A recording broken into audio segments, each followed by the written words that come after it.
The disgrace arrived with the force of a blow, swift and merciless, striking Eleanor Whittaker before she even understood what sin she had committed. One moment she was humming a soft tune to steady her hands over the morning preparations, and the next, Lady Agatha Harbury's voice, cold, clipped, and sharpened by generations of superiority, cut through the kitchen like a blade. The reprimand was not merely correction, it was a public stripping of dignity, and the servants who witnessed it absorbed every poisoned word with the hungry stillness of those accustomed to watching others fall so they themselves might remain standing. Eleanor could not reply. She could only bow her head as if the weight of an entire household's disapproval had been placed upon the back of her neck. She retreated into silence, performing her duties with mechanical obedience, though inside she felt the small, stubborn ember of her spirit struggle to remain lit. She had always known her place, modest, invisible, obedient, but humming had been her one harmless indulgence, a comfort she had carried from childhood. Yet even that, it seemed, had been judged as presumption. As she moved between tasks, she heard a maid whisper that Eleanor's melodies made her forget she was not born to parlors and libraries.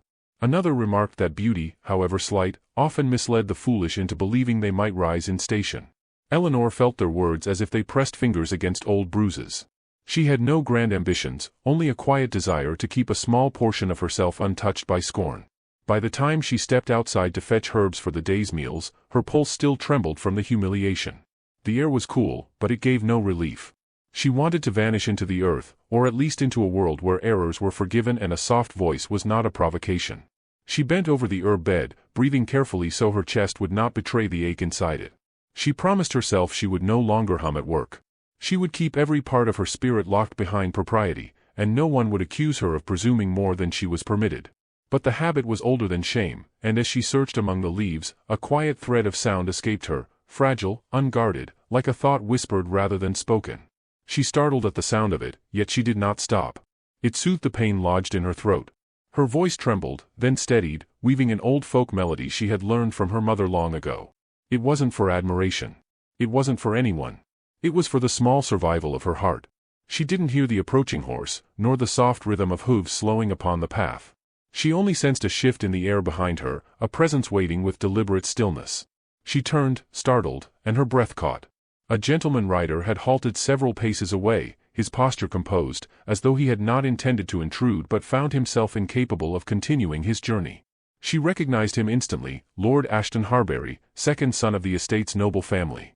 Though she had seen him only at a distance during his occasional visits, she knew enough to feel a tremor of alarm. A nobleman had no business near the servants' wing, and she had even less business being observed by one. She dipped into a hurried curtsy, her heart thundering. He apologized at once, speaking with an unexpectedly gentle tone, saying he had not meant to startle her and had simply paused because her melody sounded familiar to him. She murmured something polite, though her mind raced with warnings. She feared Lady Agatha's wrath should this interaction be witnessed.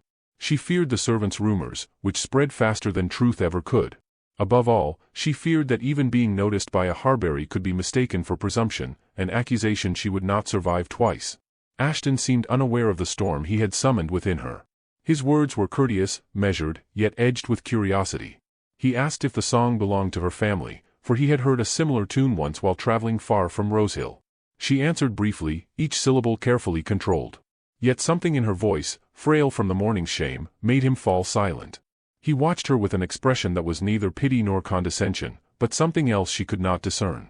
He seemed on the verge of speaking again, perhaps wanting to apologize for intruding, when a distant sound from the kitchen entrance carried across the courtyard. Eleanor stiffened at once. If anyone saw them, even at such a respectable distance, questions would erupt. She stepped back instinctively, lowering her gaze. He noticed the fear in her posture and showed immediate understanding. He assured her he would not impose further, nor give cause for alarm. He turned his horse slightly, preparing to depart, but paused once more as though compelled by something he could not name. "You need not silence your voice, Miss Whittaker," he said softly, addressing her with a courtesy that unsettled her more than any reprimand. "Its gentleness harms no one." She wished she could believe him. She wished she could carry those words into the shadows where her doubts lived. But dignity was a fragile thing for a servant, and she knew better than to let herself be comforted by kindness that did not belong to her world. She curtsied again, more deeply this time, hoping the gesture would close the moment completely. Ashton gave her one final, contemplative glance before guiding his horse toward the main drive. Only when he was far enough away that she could no longer hear his departure did she allow herself to release the breath she had been holding. Her humiliation still stung, but beneath it lay a new and uncertain unease. She told herself it would pass. She told herself nothing truly significant had occurred. Yet as she returned to the kitchen, unaware that several servants were already whispering about the nobleman seen near the herb beds, she sensed the first shift in a story she had never meant to begin. And in the quiet of her heart, where her voice had been scolded into silence only hours before, something stirred with the faintest echo of hope, an echo she tried desperately, foolishly, to ignore. The scandal erupted before Eleanor could even begin to understand it. A careless whisper, a footman's idle observation, and suddenly the walls of Rosehill were thick with murmurs. "The young lord has been seen lingering near the kitchens," someone said, the words dripping with insinuation. "It is entirely improper for a gentleman to be so curious about a maid." By the time Eleanor learned of the gossip, the seed of fear had already sprouted into a vine of shame, wrapping itself tightly around her chest. She had not expected attention. She had never sought it. And yet, here it was, whispering in hallways, rustling in the corners of every parlor and pantry. She spent the morning moving through the motions of her duties with deliberate care, arranging utensils, tending fires, and stirring soups, yet each task felt like a trial. Every glance from a fellow servant seemed weighted with judgment. She could hear the half-hidden laughter of those who delighted in another's discomfort. Even the smallest slip, a dropped spoon, a slight stain on the apron, felt catastrophic. She dared not hum. She dared not think about the melody that had caught Lord Ashton's attention, for the memory itself seemed dangerous. And yet, in the quietest part of her mind, she clung to it, like a candle fighting to remain lit in a storm. The next encounter came sooner than she could have feared. He arrived that afternoon, not announced, not in the pomp of estate visits, but with a measured patience that made her heart lurch before she even saw him. Lord Ashton stood at the threshold of the kitchen, his eyes calm yet searching, as if he were attempting to read not the surface of her expression, but the currents beneath. She froze, hand hovering over a pot, breath caught between fear and astonishment. Her first instinct was to curtsy, to retreat into proper distance, yet some unnameable force held her in place. "Miss Whittaker," he said, his voice steady, carrying no accusation, no pretense of superiority. "I hope you do not mind my intrusion." I heard the faintest melody and could not resist seeing its source. The careful propriety in his words only deepened the tumult within her. This was not ridicule, nor was it condescension, it was curiosity softened by something she could not yet name. She managed a small, cautious reply. "My lord, it is only a song I learned long ago. It is nothing of importance." Even as the words left her lips, she felt their inadequacy. Nothing about her world was ever merely nothing. He inclined his head slightly, regarding her as one might a delicate object to be understood, not possessed. "It is of importance to me," he said quietly. "I find in it a sincerity rarely encountered in our world, where so much is calculated, so much feigned." His tone was unassailable, courteous, yet it stirred something in her, a mix of fear and longing that she had long worked to suppress. She lowered her gaze, forcing her hands to busy themselves with the rim of a pot, as if the cold iron could anchor her heart from rising in foolish hope. Days passed in a fragile rhythm. He appeared under the guise of estate concerns, checking on fences, inspecting stores, walking the grounds, but each visit carried the same quiet intensity. He left no letter, no direct gifts, only his presence lingered in subtle ways, like the echo of a harp's note after it has been plucked. Yet gossip grew with a speed that matched the wind in the hedgerows. Servants began to whisper openly, wondering at the frequency of his visits, the prolonged pauses, the casual attention that should not have belonged to a maid. Eleanor felt herself shrinking into herself, striving to remain invisible, yet the knowledge of his regard only deepened the pulse of excitement she dared not name. One afternoon, she discovered a small token, left without explanation, pressed neatly against the kitchen door. A simple flower, delicate, wild, its petals pale with the softest blush of spring. Her heart thudded violently, and for a moment, all the careful control she had maintained faltered. She held the bloom in her hands as if it were a flame that could ignite or destroy. Its beauty was unassuming, yet it carried an audacity that mirrored the very audacity of the gentleman who had placed it there. She hid it immediately, fearing both scandal and reprimand, yet even in concealment, it became a talisman she could not resist. The next day, the delicate web of propriety nearly shattered. A maid, curious and careless, glimpsed him as he handed Eleanor a ribbon that had fallen from her hair while she tended the herbs. The gasp that escaped the young girl carried through the halls and into the ears of Lady Agatha herself. The matriarch's gaze was as precise and unforgiving as a guillotine. "Miss Whittaker," she said later, voice ice beneath its surface calm, "your conduct has been noted. Any further impropriety will result in immediate dismissal. You would do well to remember your place." The words sank into Eleanor's chest, heavy as lead, yet they did not erase the faint, lingering thrill of shared attention, a thrill tempered by fear. Ashton's visits became a dangerous ritual. Each meeting, carefully measured in words and gesture, seemed to bend the rigid rules of the household ever so slightly, yet never to the point of overt scandal. He spoke in fragments of admiration, of the unusual grace with which she moved, of the honesty in her melodies, yet each compliment was layered with the restraint of a gentleman determined not to overstep. Eleanor absorbed every phrase with silent awe, afraid to respond with emotion too bold, yet unable to deny the warmth that filled her chest. One evening, as shadows lengthened and the estate settled into the muted tones of approaching night, he lingered a moment longer than usual. The air between them held a weight that neither dared to name aloud. His eyes met hers, steady and unyielding, yet there was no forwardness, no suggestion of impropriety. Only a quiet insistence that she existed beyond the boundaries society had drawn for her. And for the first time since the morning of her public scolding, Eleanor felt a fragile thread of hope weave through her dread. Perhaps her voice had not betrayed her entirely. Perhaps a life outside the strictures of gossip and hierarchy might exist, if only she could navigate it with care. Yet the world remained unforgiving. Rumors continued to coil through corridors, each whisper a reminder that their tentative connection could unravel at the slightest misstep. She wondered whether it was courage or folly to hope, whether the soft murmur of her heart's desire was a beacon or a warning. And in that tension, in the silent spaces between tasks and stolen glances, Eleanor understood that the very thing that offered solace, her song, her fleeting connection with a gentleman, was also the instrument of potential ruin. As the evening drew close and the last of the day's chores were completed, she carefully placed the pressed flower in the pocket of her apron, a small, unspoken affirmation that the world had not entirely defeated her. The whispers of servants and the cold glares of the matriarch would not erase the knowledge that someone, somewhere, had heard her voice and paused, not with judgment, but with curiosity and reverence. The realization was at once comforting and dangerous, and she felt the weight of choices she had not yet been asked to make. And as she moved to extinguish the final embers of the kitchen hearth, a sudden sound, the slow, deliberate clatter of hooves along the gravel outside, made her pause. Her heart quickened with the knowledge that he was near once more. She dared not look, and yet the pull of anticipation was stronger than fear. Something unspoken, yet profoundly significant, had begun to thread between them, fragile and vulnerable, yet impossible to ignore. The melody of her mornings, the small rebellion of her humming, had drawn him to her in ways she had never imagined, and in that instant, she knew that nothing about her life would remain the same.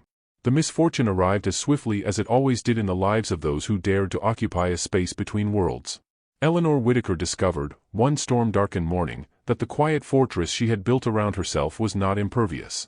A note, carelessly dropped or maliciously left, had found its way into her hands. Its contents were brief but cruel, gossip carried on ink and paper, questioning her character, implying indiscretion, and suggesting that she had willingly invited attention from Lord Ashton. The words stung more fiercely than any spoken reprimand.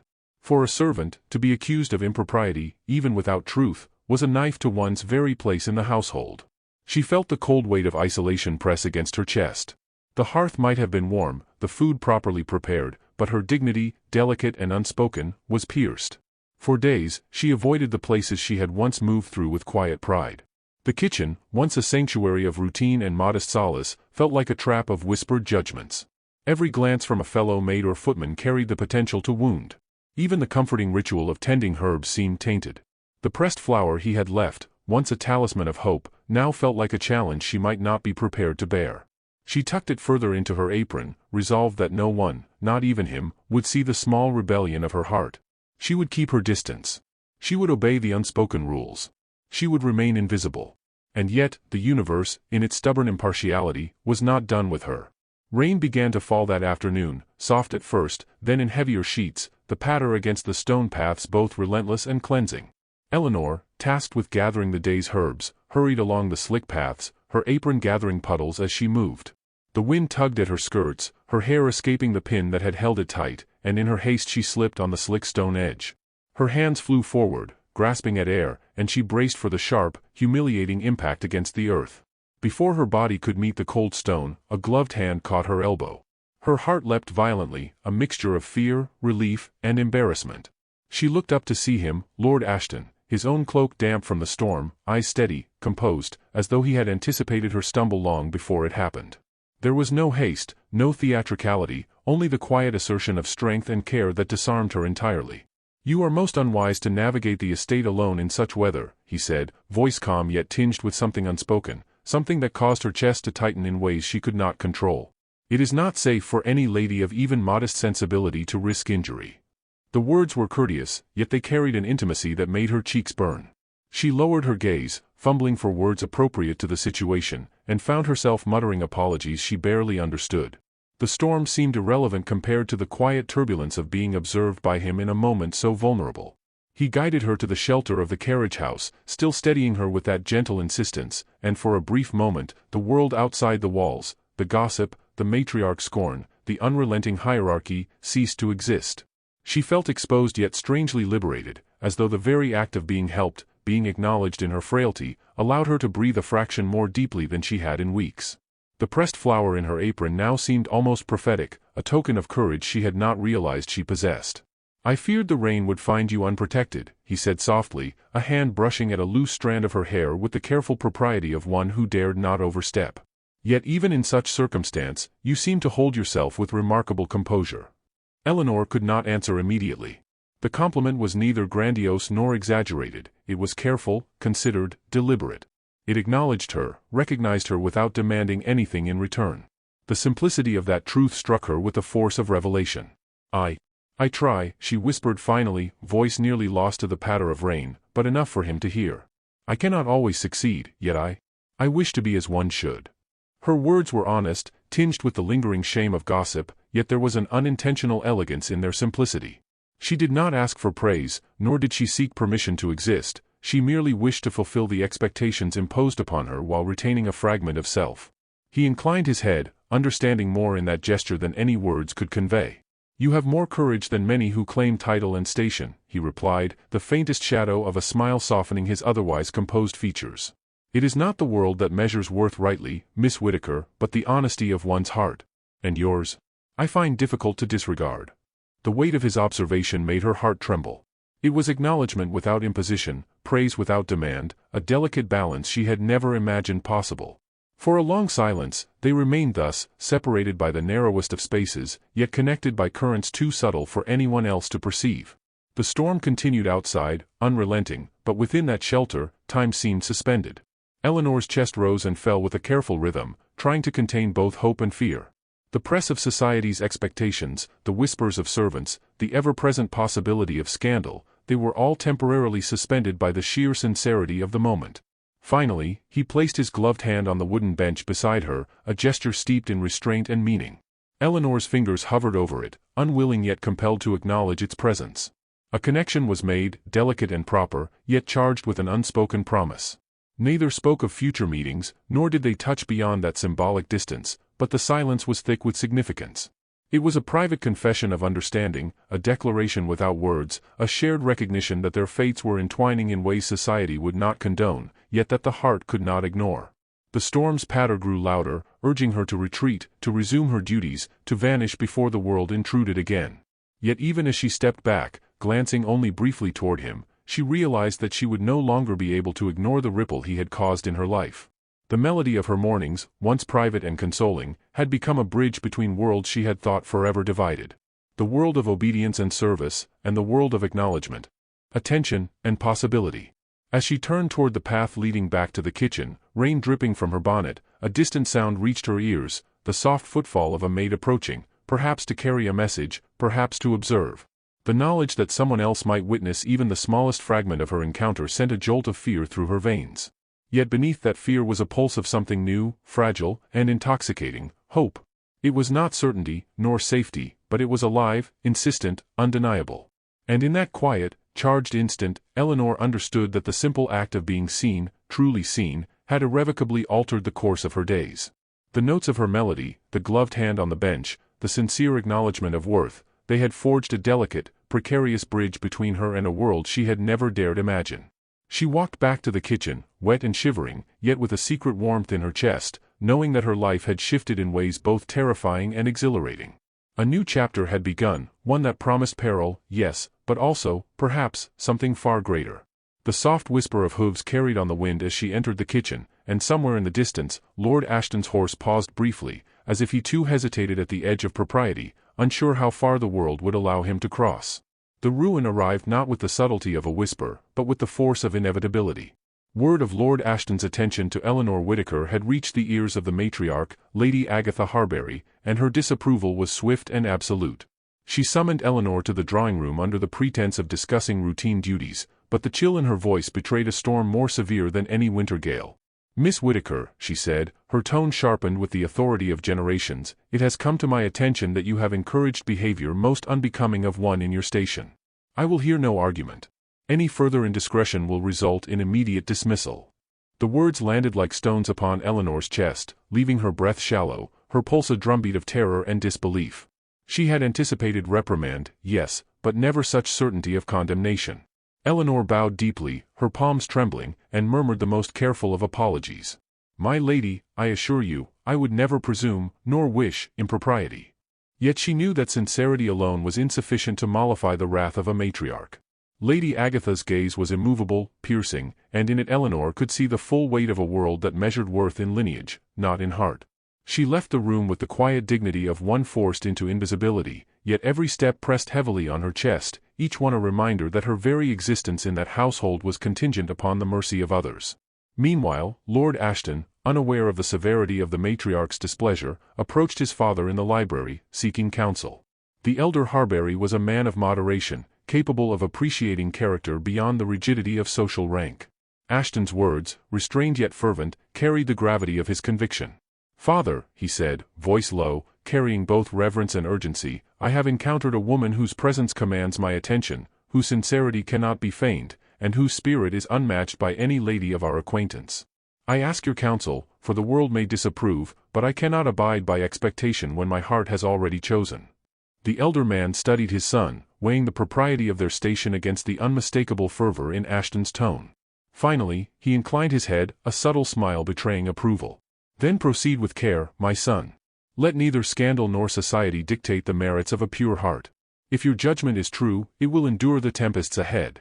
The tension mounted swiftly. Eleanor, meanwhile, endured the whispered attentions of her peers, each remark a reminder of the precarious tightrope she now walked. Footmen glanced with curiosity, housemaids whispered behind closed doors, and even the cooks, who usually kept to the practicality of their labor, could not conceal glances that bordered on speculation. Eleanor carried herself with cautious composure, aware that even the smallest misstep might become evidence of her alleged impropriety. The very flower he had left, once a source of quiet joy, now became a symbol of dangerous affection, a fragile emblem that could be misinterpreted at any moment. The opportunity for confrontation arrived at a small gathering intended to display the estate's hospitality to neighboring families. The hall was filled with restrained chatter, polite greetings, and the delicate music of a string ensemble. Eleanor moved among the servants, performing her duties with precision, aware of the scrutiny that accompanied her every action. A mislaid napkin, a slightly askew dish, any imperfection could be magnified in rumor, yet she bore it with dignity, her heart clenched tightly against hope and fear alike. Lord Ashton entered, as expected, and for the briefest moment, their eyes met. A spark passed between them, familiar, urgent, yet carefully restrained. The world of whispers and scandal did not exist in that instant, replaced instead by the unspoken acknowledgement of their connection. Yet even in that gaze, Eleanor knew she was treading a dangerous path. The matriarch's presence was not far, her eyes sweeping the room like a hawk, always alert, always calculating. Ashton, undeterred by the peril, made his move. With careful attention to propriety, he addressed the gathering, his voice steady, clear, and imbued with the authority of his station. "Ladies and gentlemen," he began, "I wish to speak briefly, though I hope not to inconvenience our hospitality. I have encountered a woman whose qualities, her sincerity, her courage, and her grace, compel me to declare my admiration, irrespective of rank or station. Society may frown, yet I would be remiss to deny her acknowledgement in the presence of those who would otherwise presume to know her worth." The hall fell into a careful hush. Gasps were stifled, eyes widened, and whispers grew immediately beneath the veneer of politeness. Eleanor's heart hammered violently in her chest, equal parts terror and awe. Lady Agatha's lips pressed into a thin line. She regarded her son with disbelief and, for the briefest moment, threatened censure. Yet Ashton's composure, coupled with the elder Harbury's subtle nod of approval, created a shield stronger than any admonishment could breach. The declaration was safe, proper, and yet bold enough to challenge the rigid hierarchies of the household. In that moment, Eleanor realized the depth of his courage, the measured precision with which he balanced propriety and passion. She felt both relief and fear. The world had shifted, yet it remained treacherous, and one wrong step could undo all progress. After the gathering, Ashton sought her out once more, careful not to breach the strictures of propriety. She stood near the rear of the hall, a gentle flush coloring her cheeks. He approached and offered a single word, spoken with such quiet sincerity it carried more weight than any grandiose gesture could have mustered: patience. It was both counsel and promise.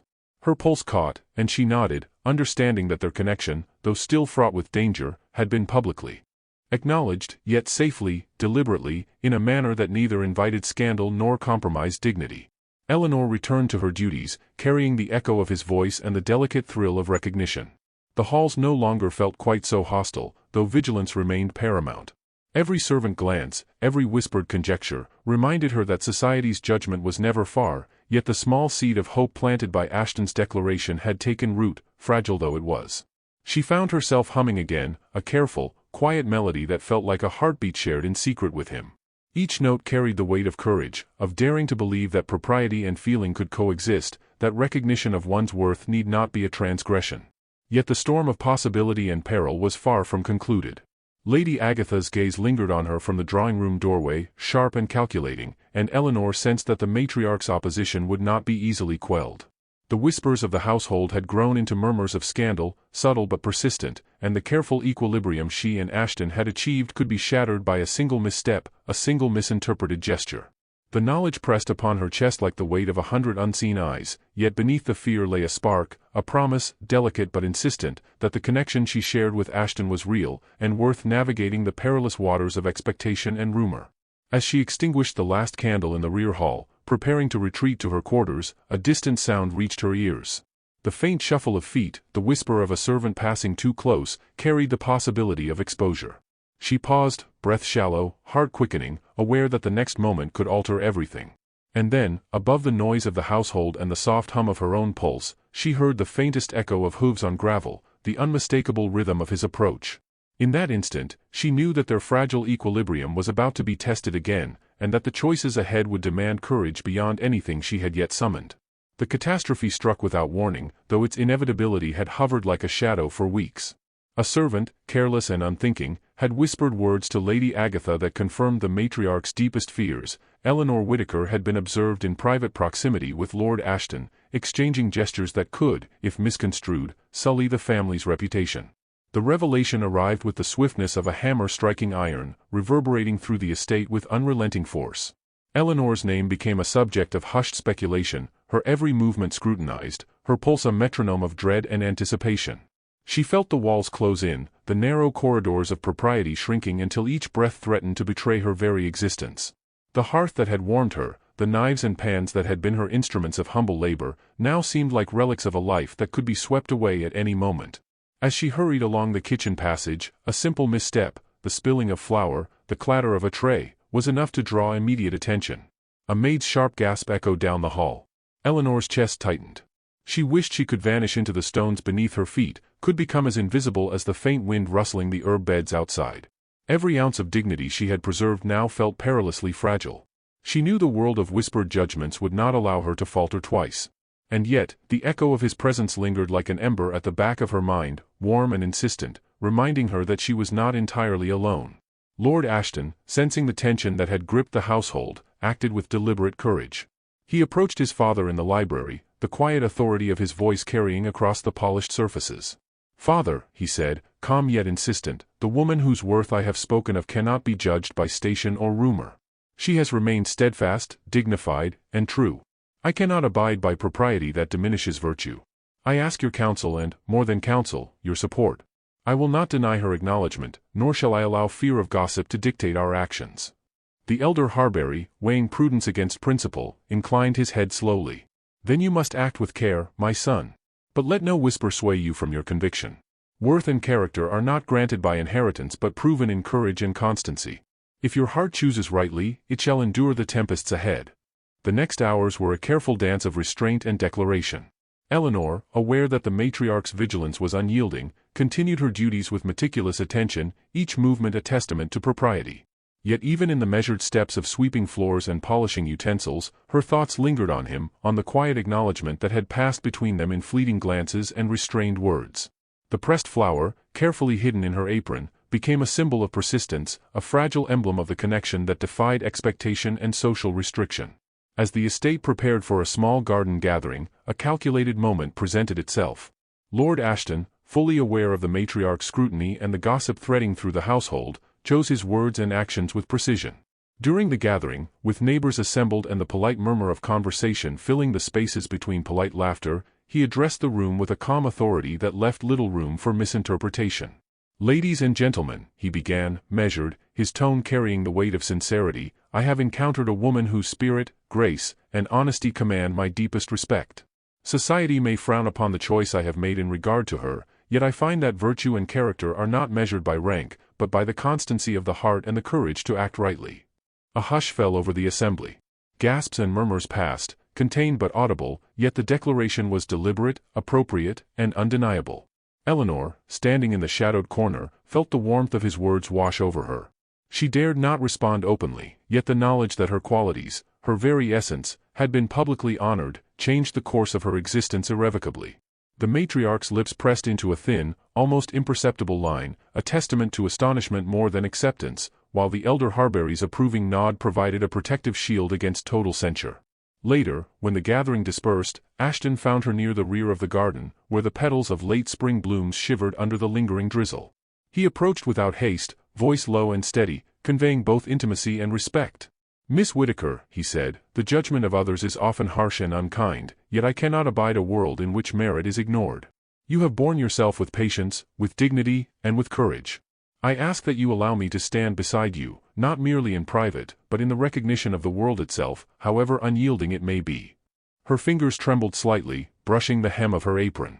"My lord," she whispered, voice carrying equal parts awe and hesitation, I fear the consequences. I have no station, no fortune, and yet, your words grant me a freedom I scarcely believed possible." Her eyes, wide and shining, met his, and in them he saw the reflection of his own longing, tempered by propriety yet impossible to suppress. He offered a hand, careful, deliberate, unassuming in its gesture. She placed hers nearby, maintaining a delicate distance that adhered to every unspoken rule of propriety, yet carried the weight of shared trust and acknowledgement. In that small, restrained contact lay a promise that transcended gossip and social expectation, a pledge of devotion, not by law or inheritance, but by choice, courage, and heart. The days that followed were careful, deliberate, and charged with subtle triumph. The matriarch, though unyielding in manner, refrained from direct confrontation, forced into silent acknowledgement by her son's unwavering stance and the measured approval of the elder Harbury. Servants whispered less openly, wary of the quiet but unmistakable authority of a master determined to honor integrity above rumor. Eleanor moved through the halls with a renewed grace, her hums once again slipping through the kitchen, no longer entirely private, but imbued with the quiet joy of recognition. Eventually, the union was formalized in a modest ceremony on the estate grounds, attended by family, a few close neighbors, and the household staff, whose attention had been drawn to the propriety and sincerity of the connection. Eleanor became Lady Ashton Harbury, not through fortune or inheritance, but through the deliberate, steadfast affection of a gentleman who had seen her worth where others only saw limitation. The ceremony was simple, dignified, and perfectly Victorian, no grandiose spectacle, but an honest acknowledgement of the union of two hearts against the quiet pressures of society. Months later, one evening in the very kitchen where it had begun, Eleanor stirred a pot of fragrant stew, her movements calm and assured. Lord Ashton stood in the doorway, his coat damp from a brief ride across the estate, listening to the soft hum she had resumed, a melody unchanged, yet charged now with memory and meaning. He did not speak, only watched, letting the sound reach him fully, the resonance of both the music and the moment filling the air. And in that quiet observation, Eleanor felt the culmination of all trials, the whispers, the missteps, the moments of fear, and the acts of courage, compress into a single, sustaining truth. That a voice, a glance, and the deliberate act of recognizing worth could, in a world ruled by expectation and inheritance, alter destiny entirely. She felt the warmth of his presence as she had never felt before, and knew that no whisper, no judgment, no circumstance could undo the bond forged between them. Yet, as the night deepened and the shadows lengthened across the hearth, a faint knock echoed through the service wing, distant but deliberate. Neither spoke, but both felt the tension of anticipation, the unspoken acknowledgement that while hearts had been united, the world beyond the walls of Rosehill remained unpredictable, watchful, and capable of testing even the strongest of bonds. In that suspended instant, the melody of her hum seemed to carry not only memory but a promise, that the story of two hearts defying expectation was far from complete, and that every choice, every act of courage, could ripple outward in ways both unforeseen and magnificent.